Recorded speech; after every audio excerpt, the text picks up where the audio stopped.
여러분은 다음 두 가지 중 어느 쪽이세요? 어떤 곳에 처음으로 가려고 할 때 나는 내비게이션의 목적지를 정확하게 입력한다. 아니면 그 주변으로 입력한다. 오늘 내비게이션 광고냐고요? 이게 여러분을 성공으로 이끈다면 믿으시겠어요?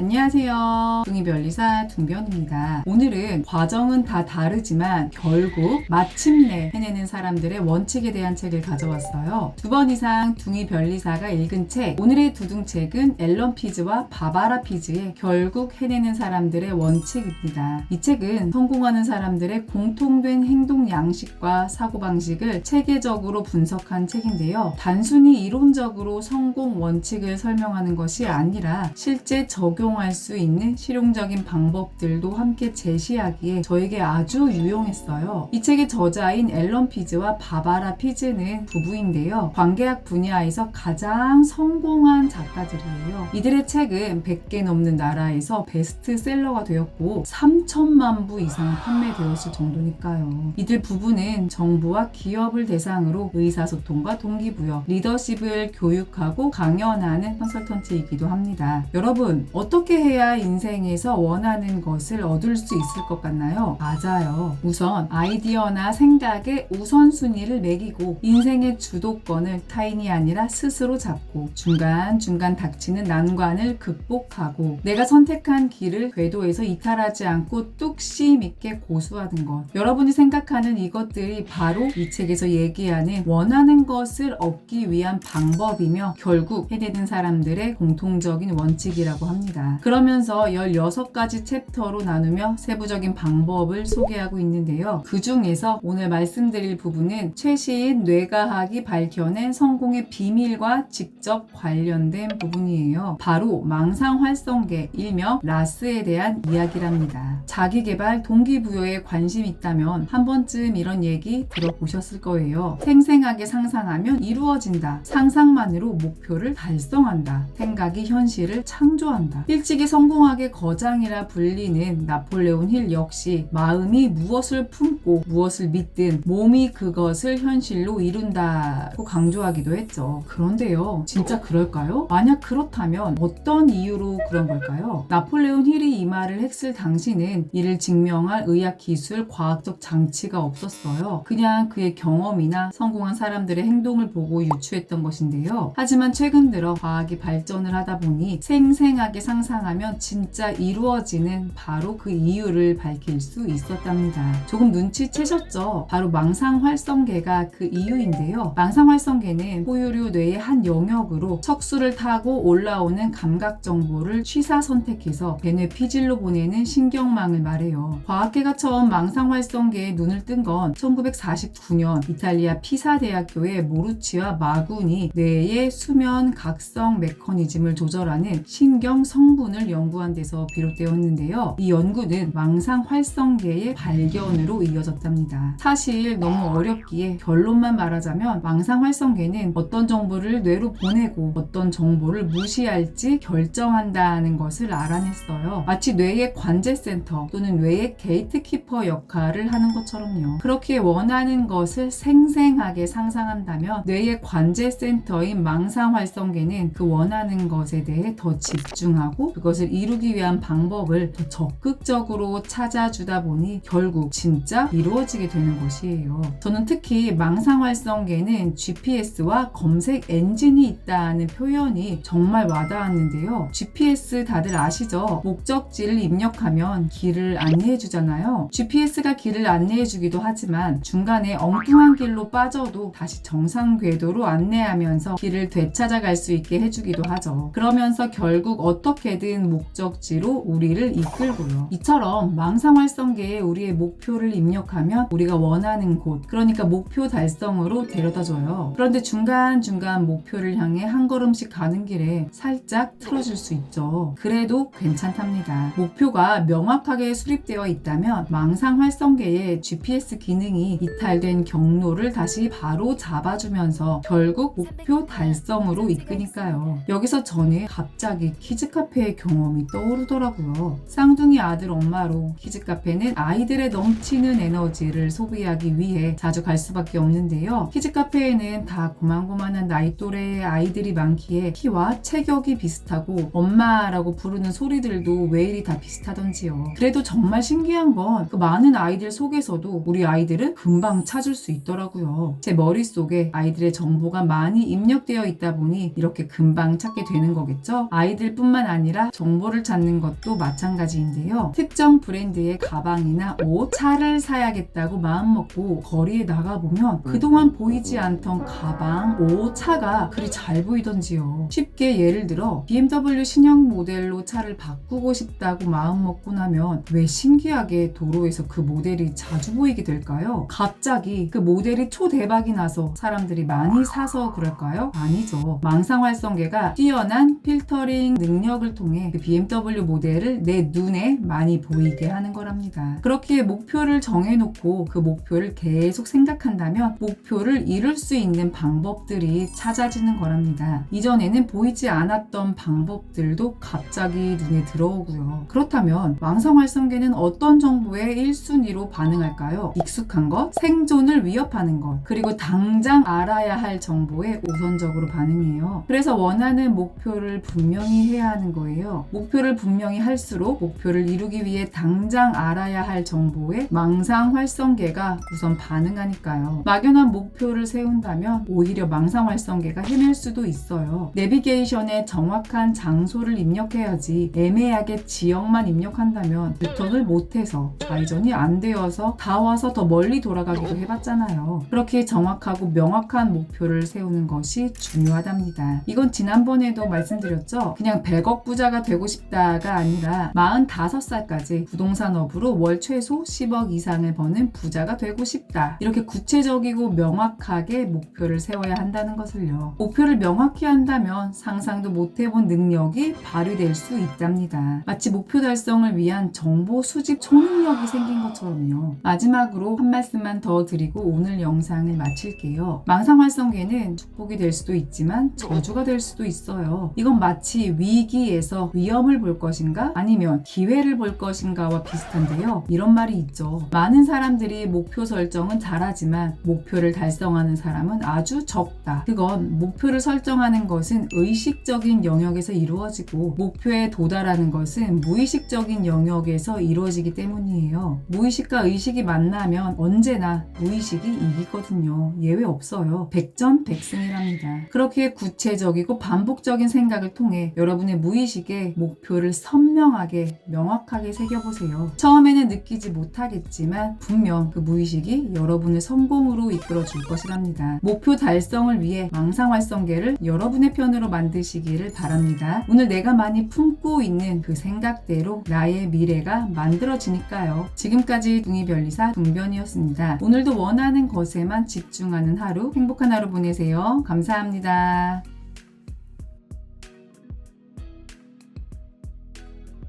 목표? 오케이. 계획? 오케이. 정말 목표, 계획 완벽한 것 같아. 아닌가?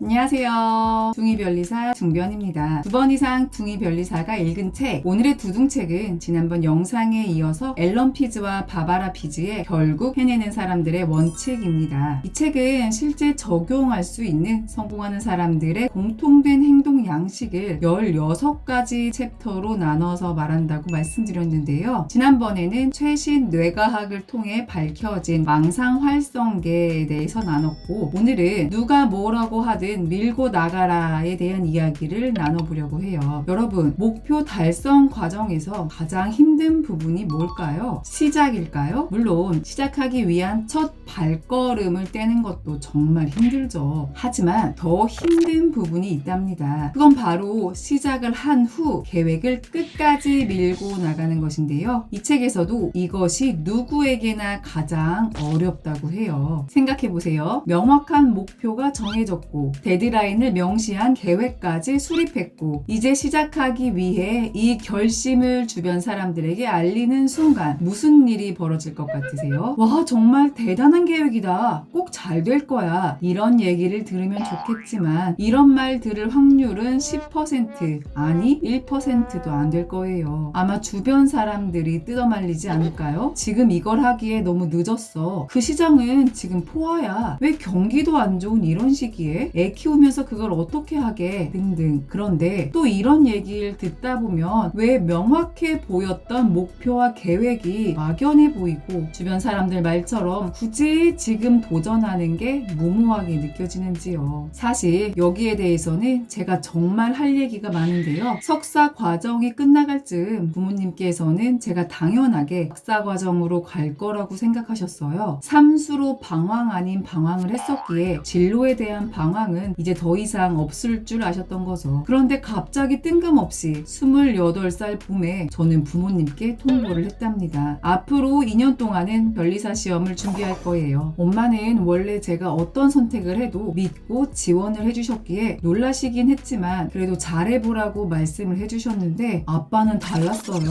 왜 어려운 길을 선택하냐. 대학도 늦었는데 시험만 보다가 젊은 시절 다 날린다. 그냥 안전하게 가라 등등 제 선택을 극구 반대하셨죠. 물론 저를 너무 생각하시는 마음에 그런 건 알았지만 그래도 그 당시 꽤나 상처를 받았어요. 하지만 끝까지 밀고 나가서 결국 합격을 했죠. 이 한 번만이면 할 말이 많지 않겠죠? 변리사가 되고 초기 3년 차쯤이었나? 어차피 개업을 하려면 초반에는 다 힘들 거니 미리 개업을 해볼까 하는 생각을 했었는데요. 그 당시 주변에서 친구들, 지인들, 가족들 엄청 말렸어요. 3년도 안 됐는데 뭘 아는 게 있어야 개업을 하지. 아직은 때가 아니다. 우선 아이부터 낳아야지 등등. 그때는 이 말들에 넘어가서 개업을 접었답니다. 변리사 시험 준비와 개업 1차 시도. 왜 이렇게 다른 결과가 나타나는 걸까요? 그건 바로 실패에 대한 두려움의 차이였답니다. 실패를 해도 된다는 생각과 절대 실패는 안 돼라는 생각의 차이였죠. 변리사를 준비할 때는 사실 두려울 게 없었어요. 어차피 가지고 있는 것도 뭐 있는 것도 없었거든요. 나이도 있고 취업하려니 날 받아줄 곳이 있을까 싶고 그래서 그냥 공부만 할 수밖에 없었어요. 실패요? 지금까지 했던 것을 내려놓고 시험을 준비하는 것 자체가 제로 베이스라 실패를 두려워할 것도 없었죠. 하지만 1차 개업을 준비할 때는요. 이때는 두려움이 많았죠. 결혼도 했고 지금까지 다니던 직장에서 쌓아놓은 경력이나 명성 등등 개업으로 실패를 하면 쏟아질 비난이나 시선들이 많이 두려웠거든요. 그렇기에 남들의 말도 더욱 내 귀에 쏙쏙 들어왔고 그 말에 쉽게 휘둘렸던 것 같아요. 모든 선택에는 반드시 위험이 따른다는 것을 알면서도 두려워서 밀고 나가지 못했던 겁니다.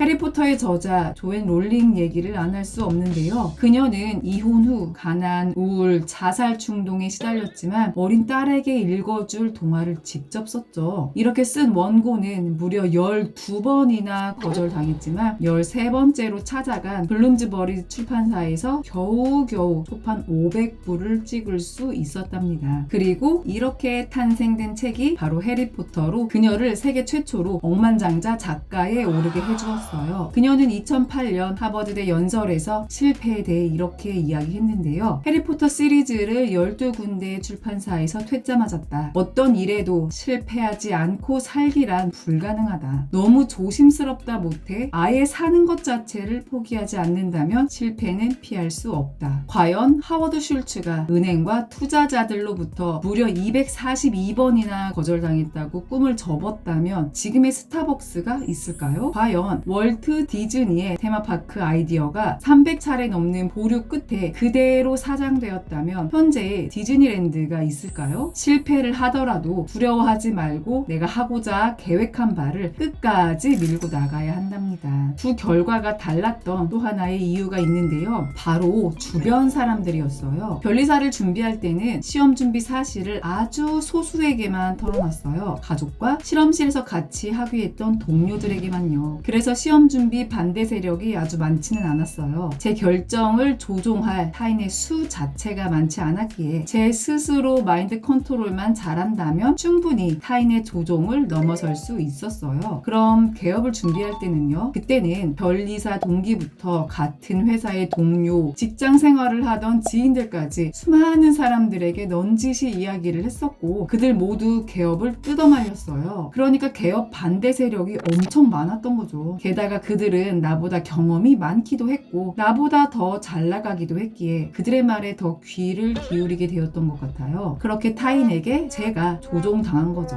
확고한 나에 대한 신념이 없다 보니 남의 이야기에 이리 휘둘리고 저리 휘둘렸던 거예요. 결국 나의 인생을 남이 결정해버린 결과가 된 거죠. 여러분이 생각하기에도 타인이 내 삶의 방향을 결정한다고 생각하니 섬뜩하죠? 이 책에는 타인의 조정에서 벗어나는 방법을 알려주는데요. 첫 번째, 사실을 사실대로 인정한다는 겁니다. 예를 들어 창업을 한다고 하니 창업을 한다고? 지금이 어떤 시기인지 몰라서 그래? 어쩌려고? 라고 말한다면 이렇게 말하는 거예요. 맞아. 지금이 힘든 시기이긴 하지. 하지만 내가 가지고 있는 아이디어를 꼭 발전시켜서 다른 사람들을 돕고 싶어. 이렇게 지인의 비판도 사실로 인정하면서 동시에 나의 입장도 고수하는 겁니다. 두 번째는 상대가 의견을 말할 권리를 인정한다는 것이었어요. 비판의 의견이 아무리 어리석게 들리더라도 발언권 자체는 인정하면서 나의 입장을 굽히지 않는 것이죠. 예를 들어 생각이 짧아.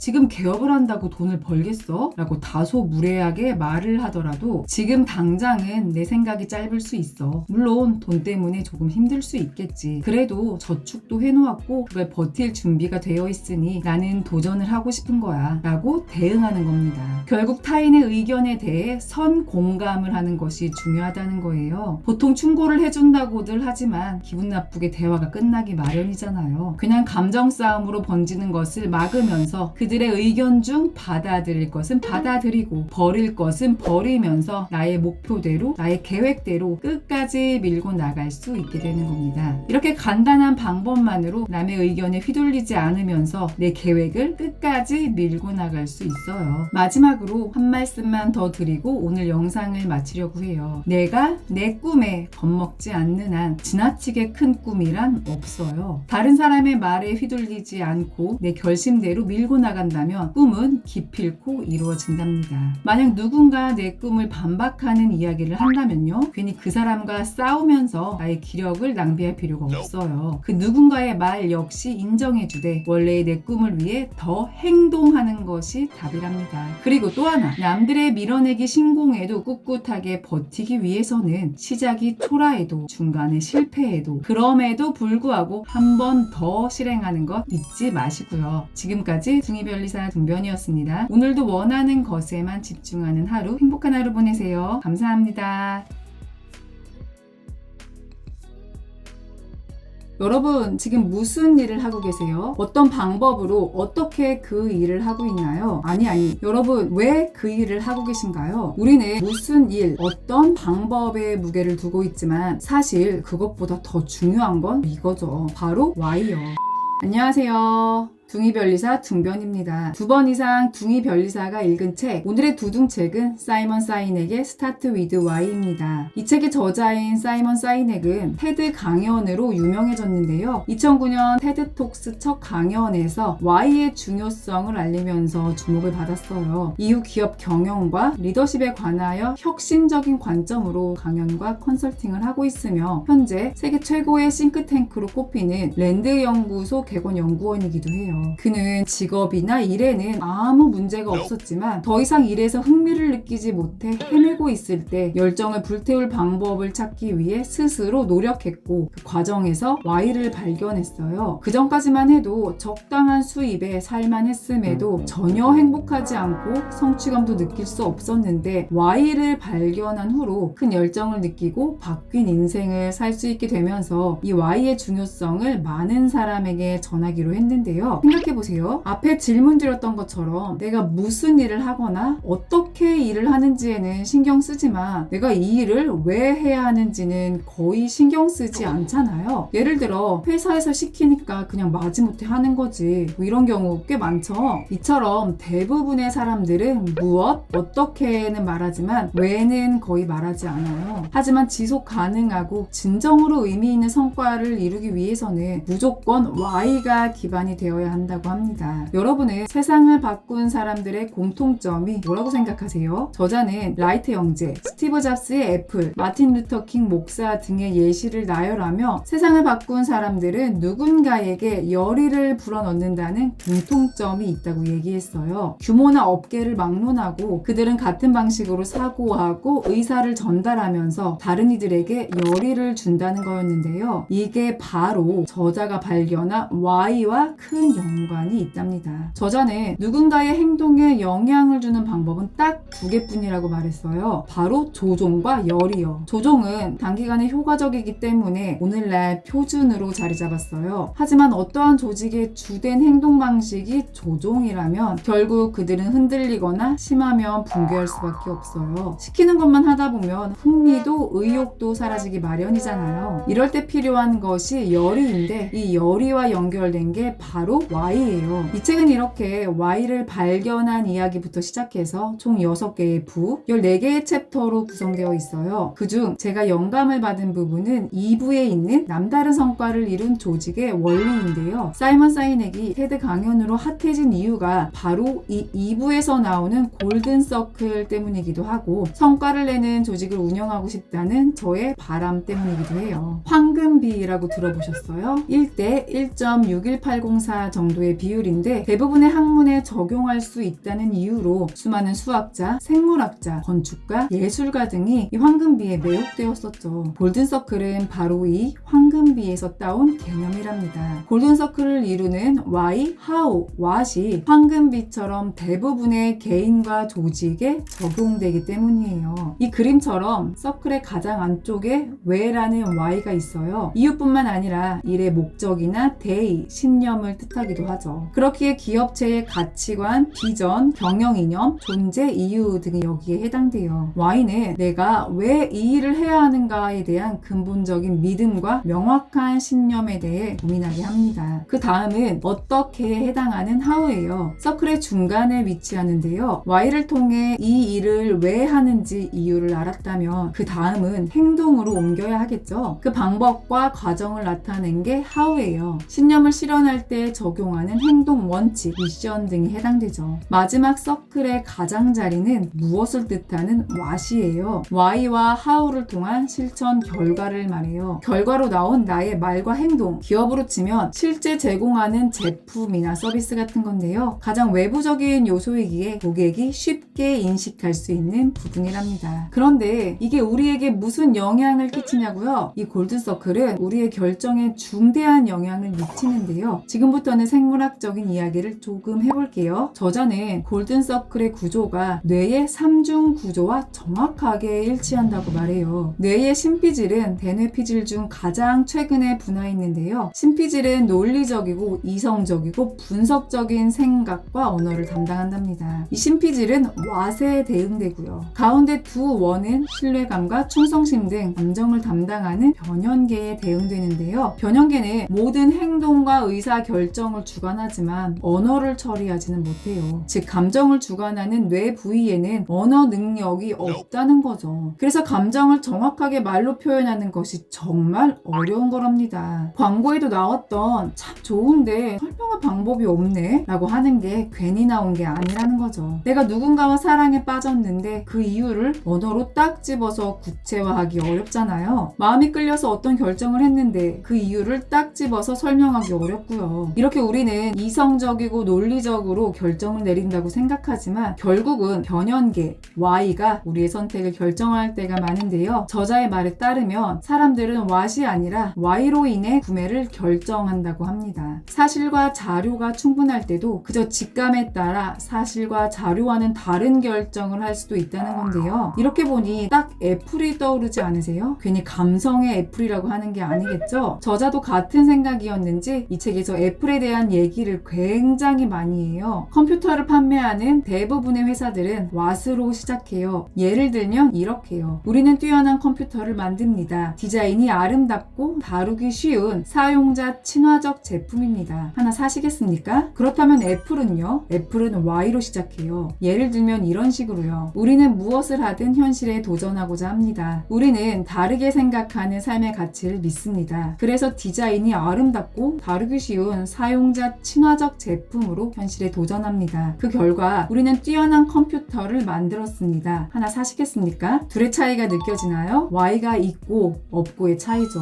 둘 다 좋은 디자인의 사용자 친화적 제품이라고 설명을 하는데, 하나는 무엇을 하는지와 어떻게 하는지 장점을 늘어놓고, 다른 하나는 자기만의 Y를 제일 먼저 전달하면서 다음 행동 원칙인 현실에 도전을 하고 그 결과 뛰어난 제품이라는 것을 보여줬죠. 여러분은 어떤 회사의 컴퓨터를 사실 것 같아요? 결과로 알 수 있지만 Y로 시작한 애플의 힘 말씀 안 드려도 아시죠? 그렇기에 사람들은 Y를 통해 단순한 컴퓨터를 구매하는 것이 아니라 그 제품 또는 그 회사의 가치를 구매하는 셈이 되는 거죠. 변리사 입장에서 애플을 바라봤을 때는 정말 브랜딩이 잘 된 기업이다 라고만 생각했는데, 이 책을 읽어보니 브랜딩도 결국 Y와 바로 연관된다는 것을 알게 되었어요. 마지막으로 Y의 힘을 정리하고 오늘 영상을 마칠게요. 대부분의 조직이 무엇에서 시작해서 어떻게를 설명하고 왜를 다루죠. 하지만 반대로 왜에서 시작해서 어떻게와 무엇을 정의하는 것, 바로 이렇게 Y를 통해 사람들의 열의를 불러일으켜 행동하게끔 만드는 게 Y가 가진 힘이고, 이 힘을 통해 성공에 이르는 거랍니다. 여러분, 왜 그 일을 하고 계신가요? 여러분의 Y를 찾으세요. 스스로에게 왜를 먼저 질문하고 그 왜를 바탕으로 행동하는 것이 결국 여러분의 성장과 성공을 보장하는 지름길이랍니다. 지금까지 둥이변리사 둥변이었습니다. 오늘도 원하는 것에만 집중하는 하루, 행복한 하루 보내세요. 감사합니다. 내가 뭘 가진 게 있다고 최상위층이 될 수 있겠어. 충분히 할 수 있어. 결코 늦지 않았다고. 둘 중 누가 맞는 말을 했을까요? 놀라지 마세요. 둘 다 맞는 말을 한 거니까요.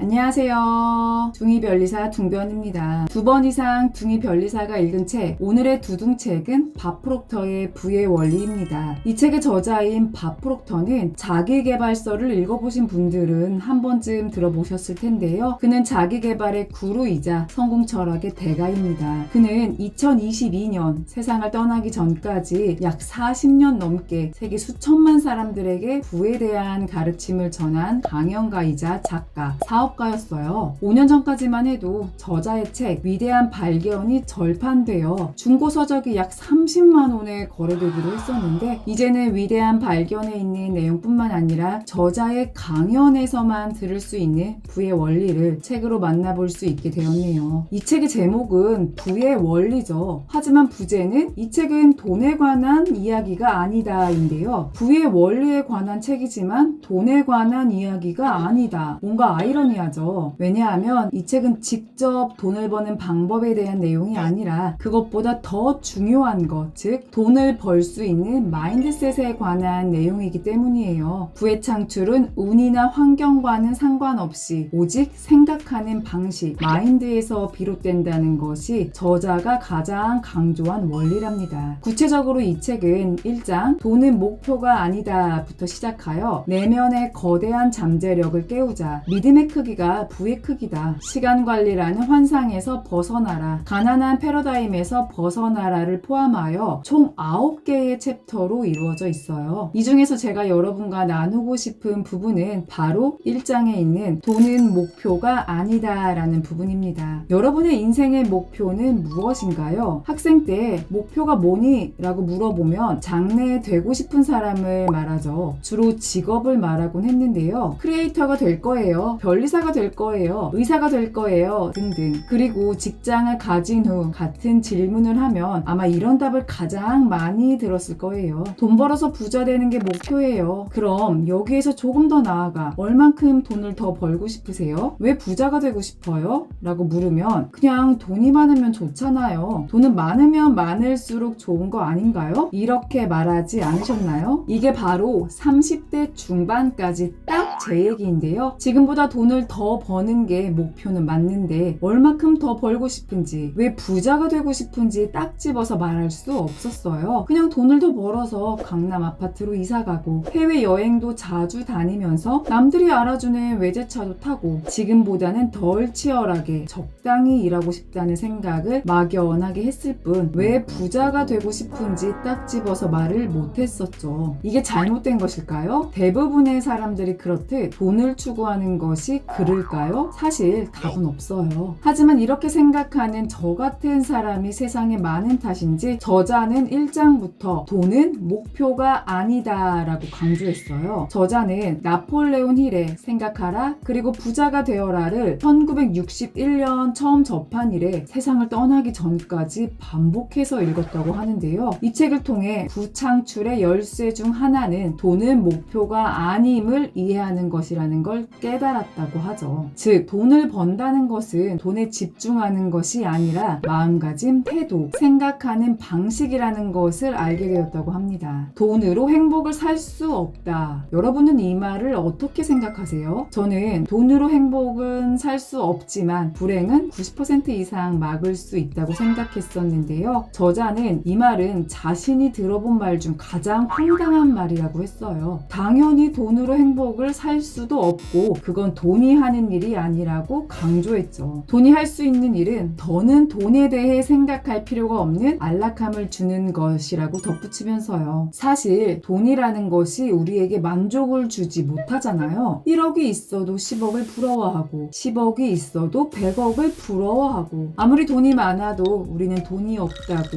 부족하다고 생각을 하죠. 그런데 이렇게 돈이 없다고 생각하면 그 돈이 우리의 에너지를 갉아먹는다는 것 아셨나요? 살아가면서 돈은 어디든 필요하기에 매번 돈이 필요하다고 하며 돈 생각을 할 수밖에 없는데요. 돈에 대해 생각을 한다는 것 자체가 우리의 시간과 에너지를 잡아먹는 일이고 그것은 결국 우리의 에너지를 낭비하며 창의력이 사라지게 하죠. 결국 남는 것은 걱정과 불만뿐인데요. 돈 없음, 돈 걱정, 돈 없음, 돈 걱정. 이런 악순환을 끊어버리기 위해 가장 먼저 돈이 목표가 아니라는 걸 깨달아야 합니다. 저자가 공부했던 자수성가한 사람들, 저자가 알고 있는 자기 힘으로 엄청난 성공을 거둔 사람들 중 돈 자체를 쫓는 사람들은 한 명도 없었다고 해요. 그들은 돈벌이가 주가 아니라 자신이 하는 일에 집중을 했고 그러다 보니 돈이 자연스럽게 따라왔다고 합니다. 이게 바로 저자가 말하는 돈이 작동하는 원리이자 부를 창출하는 방법인데요. 돈벌이가 아니라 자신의 일에만 집중했는데 돈이 따라왔다. 100% 믿기세요? 혹시 최상위 부유층에 있는 사람들은 뭔가 특별한 게 더 있을 것이란 생각이 들죠. 머리가 엄청 좋아서 남들이 하지 못하는 특별한 일에 집중했거나 아니면 집안이 좋거나 인맥이 좋아서 내 일에만 집중해도 큰 돈이 알아서 따라오거나 등이요. 그것도 아니라면 특별한 수완을 가지고 있거나요. 저자는 이건 반은 맞고 반은 틀린 말이라고 했는데요. 억만장자와 우리의 유일한 차이는 마인드셋의 차이라고 합니다. 마인드에 대해서는 저도 여러 번 말씀드렸었는데요. 마인드는 멘탈, 정신이라는 단어로 바꿔 쓸 수 있어요. 마인드는 의식과 잠재의식으로 이루어져 있는데 의식은 많아봤자 10%일 뿐 나머지 90% 이상은 잠재의식이 차지하고 있답니다. 그러니까 마인드의 대부분을 구성하는 잠재의식이라는 것. 그 잠재의식의 힘을 이용한 사람들이 압도적으로 성공한다고 밥 프록터도 말합니다. 그는 잠재의식에 자리 잡은 모든 습관적인 행동을 지배하는 것을 패러다임이라고 표현하며 패러다임은 깊숙이 뿌리박혀 있어 우리도 모르는 사이에 우리를 조종한다고 했는데요. 이런 패러다임은 정보와 생각의 반복을 통해 형성된다고 하면서 인생을 바꾸고 싶다면, 갓생 살고 싶다면 기존과 다른 정보와 생각의 반복을 통해 패러다임을 바꿔야만 한다고 강조했어요. 저자는 이를 직접 경험했었는데요. 앞서 말씀드린 그의 인생책 나폴레온 힐의 생각하라 그리고 부자가 되어라를 읽고 책 속 내용을 실천한 후로 100만 달러를 훌쩍 넘기는 수입을 낼 수 있었다고 해요. 고등학교 졸업을 하지도 못했고 사업 경험도 없었지만 부의 원리, 즉 마인드셋의 중요성을 알게 된 덕분에 이런 일이 일어났다고 합니다. 여기서 제가 여러분과 나누고 싶은 두 가지는 이것인데요. 1. 부유한 마음을 장착해야 합니다. 부유한 마음, 그러니까 부를 추구하려면 관대한 정신과 창의적인 호기심이 필요해요. 이게 우선이에요. 왜냐하면 돈을 버는 유일한 방법은 다른 사람에게 가치를 제공하는 것이기 때문이죠. 가치 있는 제품, 가치 있는 서비스 또는 가치 있는 아이디어 같은 것 말이에요. 이때 제공하는 가치가 클수록, 가치가 큰 문제를 해결할수록 더 많은 부를 창출할 수 있죠. 그러니 그냥 돈을 많이 벌어야겠다는 것이 아니라 부유한 마음으로 더 많은 가치, 더 유용한 가치를 제공하기 위한 방법을 창의적으로 생각하는 것이 결과적으로 더 큰 부를 창출한다는 것을 잊지 마세요.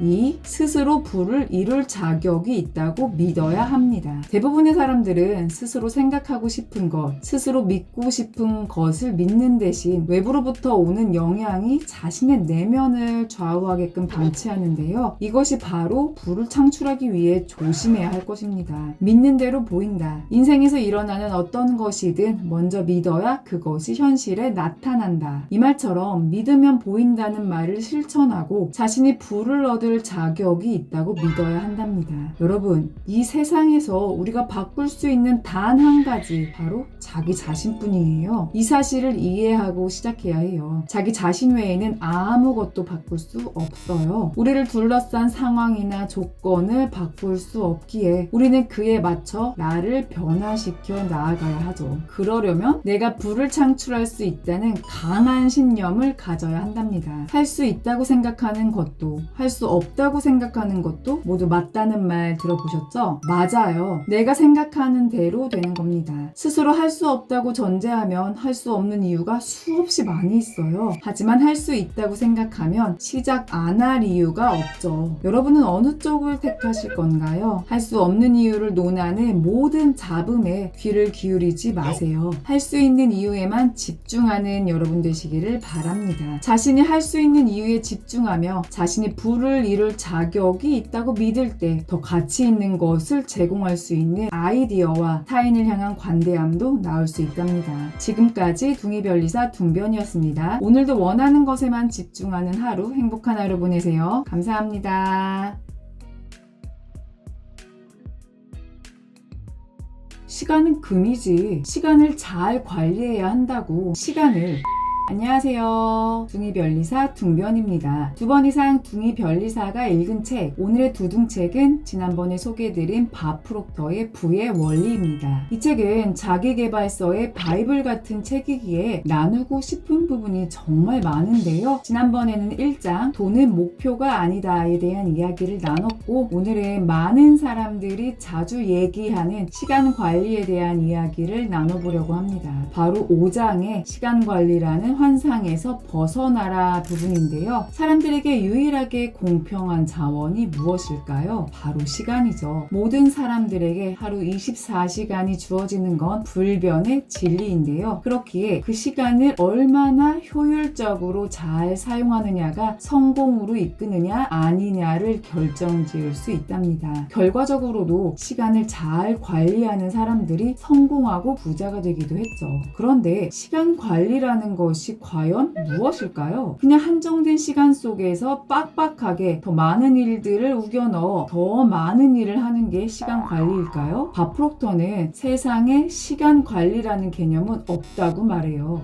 그럼 오늘 두둥책은 벌써 끝이냐고요? 그게 아니고요. 밥 프록터는 시간은 절대 변하지 않는 정적인 힘이며 우리에게 시간을 더 만들어낼 방법이란 것은 전혀 없다고 하면서 우리가 할 수 있는 유일한 일은 활동의 우선순위를 정해서 가장 중요한 것을 성취하는 것이라고 강조했답니다. 즉, 시간을 어떻게 해보려고 하는 것보다 더 중요한 것은 무엇에 어떻게 집중을 해야 하는 것이냐는 건데요. 우선순위를 정해서 우선순위가 높은 일부터 처리를 해야 한다라는 내용을 자기계발, 시간과 관련된 책과 영상에서 아주 많이 보셨을 거예요. 저 둥변도 말씀드렸었고요. 오늘은 우선순위를 정해서 가장 중요한 것을 하는 방법이나 방식 이전에 그 뒤에 숨겨진 의미에 대해서 얘기해 볼게요. 저자가 말하는 우선순위라는 것은 진짜 정말 중요한 과제에만 집중하고 나머지는 확 줄이거나 없애는 것인데요. 즉, 잘 버려야 한다는 겁니다. 선택과 집중을 하기 위해 우선순위가 낮은 것들은 과감히 버려야 한다는 것인데요. 그러니까 우선순위를 먼저 정해 그 일들을 24시간 안에 억지로 끼워 넣는 것이 아니라 우선순위가 낮은 것들을 지우는 것이 더 우선시 되어야 한다는 것이죠. 지우고 없애는 과정을 통해 결국 끝까지 남는 일들이 있을 텐데 그것들이 바로 우선순위가 높은 일들이에요. 이런 일들을 먼저 하는 것이 진짜 시간 관리라고 저자는 말해요. 주어진 시간 내에 해야 할 일들을 꽉꽉 채워 깔끔하게 딱 정리하는 게 시간 관리가 아닙니다. 저자는 시간 관리 얘기를 하면서 한 가지를 제안했는데요. 바로 시한부 판정을 받았다고 생각해보라는 것이었어요. 만약 시한부 인생을 산다면 우리들의 우선순위는 어떻게 변할까요? 승진을 위해 오늘도 여전히 야근을 할까요? 멍하니 쇼츠나 릴스 보면서 시간을 보낼까요? 절대 아니겠죠. 정말 중요하고 뜻깊은 일을 하기 위해 고민을 하고 또 하겠죠. 결국 우리는 시간이 무한정이라고 생각하기 때문에 시간을 낭비하게 되는 건데요. 하루 24시간, 일주 168시간, 1년 8760시간 중 한두 시간쯤은 아주 사소해 보이죠. 하지만 시한부 판정으로 남은 시간이 240시간 뿐이라면 1시간, 아니 1분도 너무 아쉽고 허투루 보낼 수 없게 되겠죠. 그렇기에 우리는 시간의 중요성을 깨닫고 시간이 충분하지 않다고 생각하며 일의 우선순위를 꼭 정해야 하는 것입니다. 우선순위라는 것은 워낙 개인적이고 상황에 따라 다 다를 수 있기에 그 방법에 대해 이야기하기보다는 우리가 우선순위를 정할 때 놓치기 쉬운 것들에 대해서 얘기해 볼게요. 이건 특히 제가 명심해야 하는 부분이기도 합니다. 1. 돈과 시간은 불가분의 관계이다. 우리는 뭐가 됐든 무조건 최저가로 무엇인가를 얻고 싶어 하죠. 우리가 거래라는 개념에 집착하기 때문인데요. 가진 돈을 한정적인 자원이라고 생각하기에 그 돈을 최대한 효율적으로 쓰기 위해 최저가에 몰입하는데요. 이게 잘못됐다는 게 아니죠. 하지만 여기서 우리가 간과하는 것이 있어요. 그게 바로 시간이라는 겁니다.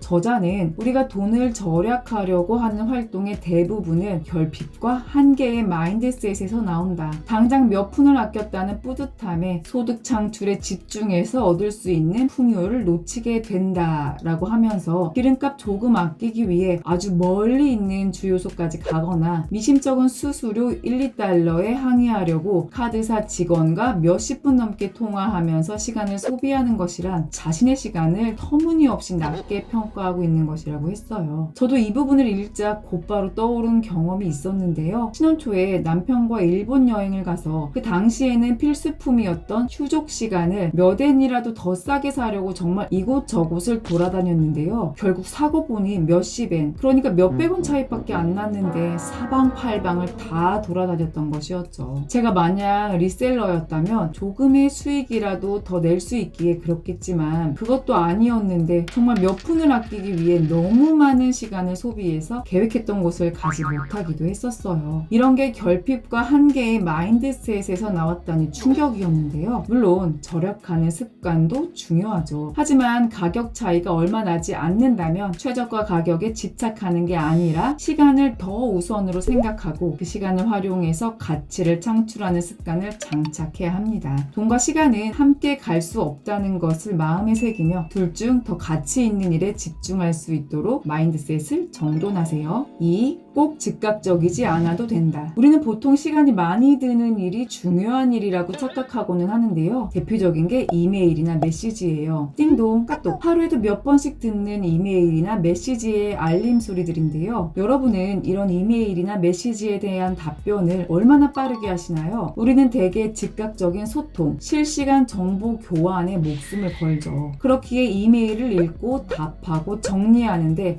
아주 많은 시간을 써요. 메일 확인 확인도 쉼없이 하고요. 게다가 이메일이나 메시지 회신을 곧바로 하지 않으면 안 된다고 큰일 난다고 생각합니다. 진짜 큰일 날까요? 저자는 절대 아니라고 하는데요. 바로 답하지 않았다고 일생일대의 중요한 일을 놓치게 될 가능성은 크지 않다고 말해요. 아울러 실시간 정보의 99%는 시급하지 않은 정보라고 말했는데요. 기술이 발전하면서 우리가 편한 세상에 살고 있죠. 그래서 사실 마음만 먹으면 바로바로 다른 사람들에게 연락을 할 수 있어요. 하지만 그 이면으로 중요하지 않은 일에도 수다를 떨면서 엄청난 시간을 허비하게 될 수 있답니다. 물론 소통과 연락, 관계라는 것은 업무상 무시할 수 없는 일이긴 한데요. 하지만 이 일은 훨씬 더 생산적인 활동을 포기해야 할 만큼 중요하지 않다는 것을 알고 계셔야 합니다. 즉각적으로 답변을 해야 한다는 생각에서 오는 소모적인 분주함을 조금씩이라도 줄여보세요. 마지막으로 파레토의 법칙을 말씀드리며 오늘 영상을 마치려고 하는데요. 파레토 법칙은 80-20 법칙으로도 알려져 있는데요. 전체 결과의 80%가 전체 원인의 20%에서 발생한다는 것이에요. 우리 삶도 마찬가지랍니다.